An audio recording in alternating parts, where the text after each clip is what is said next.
மாடு சினையாயிடுச்சு அப்படின்னு சொன்னதையுமே நம்ம மனசுக்குள்ளே என்ன தோணுன்னா, எப்படா சீம்பால் சாப்பிட்லாம், எப்போ மாடு கன்று போடும் அப்படின்னு தான் நினைப்பேங்க. ஏன்னா சீம்பால் கிடைக்கிறதே எப்போவாவது தான். எனக்கு ரொம்ப பிடிக்குங்க. அதனால தான் எப்போ கன்று போடுன்னு பார்த்துட்டே இருக்கிறது. மாடு கன்று போட்டுருச்சுங்க. சீம்பாலும் செய்ய ஆரம்பித்தாச்சு.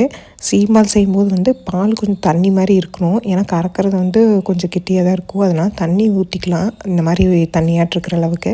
அப்புறம் சர்க்கரை போட்டுக்கலாங்க. நீங்கள் கரும்பு சர்க்கரை வேணாலும் போட்டுக்கலாம், இல்லைன்னா வெள்ளை சர்க்கரை வேணாலும் போட்டுக்கலாம். சர்க்கரை போட்டு நல்லா கலந்து விட்டுறணுங்க. கலந்து விட்டுட்டு சுக்குத்தூள், ஏலக்காய் தூள், கொஞ்சம் மிளகுத்தூள் போட்டுக்கலாங்க. அப்புறம் இத்தினூண்டு உப்பு மட்டும் போட்டுக்கலாங்க. ஏன்னா அந்த சர்க்கரை இருக்கிறதுக்கு கொஞ்சம் பேலன்ஸ் பண்ணுற மாதிரி இருக்கும். ரொம்ப சர்க்கரை இருக்கிற மாதிரி தெரியாது.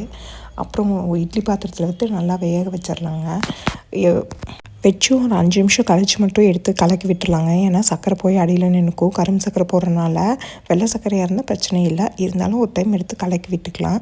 அப்புறம் வேறக்கு எப்படி 20 நிமிஷம் ஆகுங்க. 20 நிமிஷம் கழிச்சு இந்த மாதிரி கத்தியில் குத்தி பார்த்தோம்னா ஒட்டாமல் வரணும். அதான் வெந்துருச்சு அப்படின்னு அர்த்தம்.